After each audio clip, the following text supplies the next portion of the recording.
Pakistan is a failed state is a contentious one. Their ongoing political and economic challenges, its vulnerability to extremism and terrorism, and its reliance on external aid as indicators of a potential failure. Others argue that Pakistan's geography and strategic importance have allowed it to avoid full collapse, despite its problems. Their political history is marked by frequent changes in government, with no prime minister completing a full 5-year term since last 77 years. This instability is attributed to factors including military interventions, political infighting, and various charges like corruption, which have resulted in the removal of prime ministers. Pakistan, with its checkered history, has evoked extreme branding. At different points of time, it has been described as an elitist state, a rogue state, a rentier state, and sometimes even a failed state. Pakistan's politics and economy have been in a state of almost constant crisis since the beginning of the new millennium. Political developments in Pakistan since 2000 illustrate the extent of this crisis. Rouge Nation Pakistan entry into the new millennium was marked by Nawaz Sharif being sentenced to life imprisonment and later, General Musharraf's September 2001 decision to back the United States in its war against terror. In an Indian news channel interview, General Parvez Musharraf said, "We build Taliban and Osama bin Laden is our hero to motivate us." Subsequent developments were marked by bloodshed and instability. Benazir Bhutto was assassinated in December 2007 after her return to Pakistan from 8 years in exile.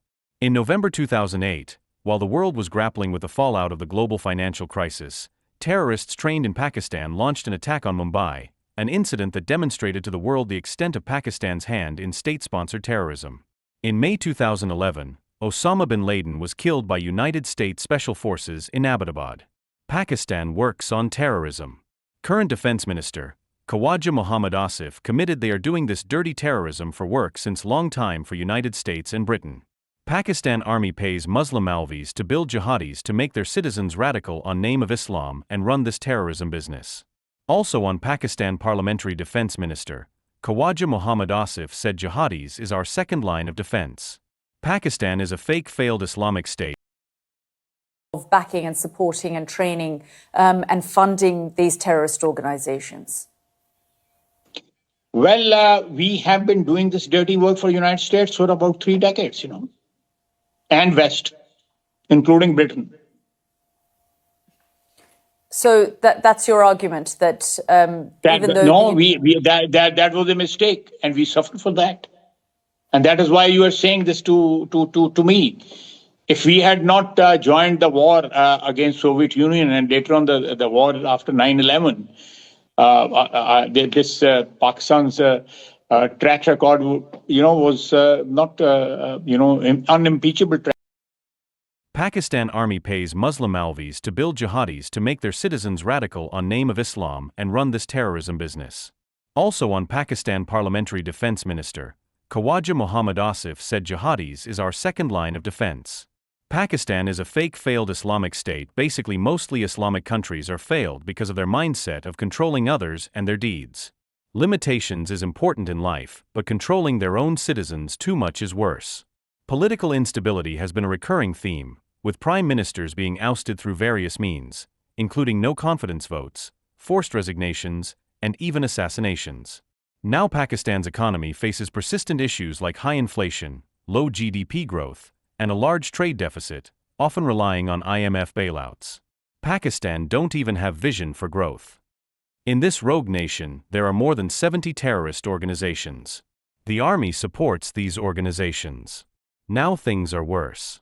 Pakistan captured Balochistan in an inappropriate way for their resources. Now the army is claiming resources of Balochistan. Citizens of this rogue nation are so radical and sexually active. Pakistan's sexual harassment risks for female travelers is increased. In madrasas, 70% kids faced sexual exploitation by mullahs and Maulvi. Not even animals are safe there.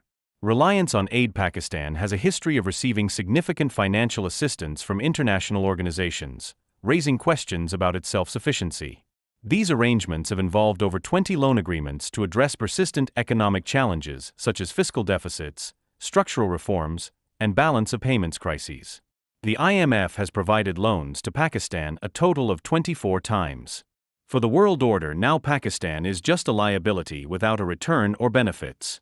Maybe because of geopolitical benefits, A nation like Pakistan is still on the world's map to tackle Iran, Afghanistan, and China. It's still in use in the US deep state.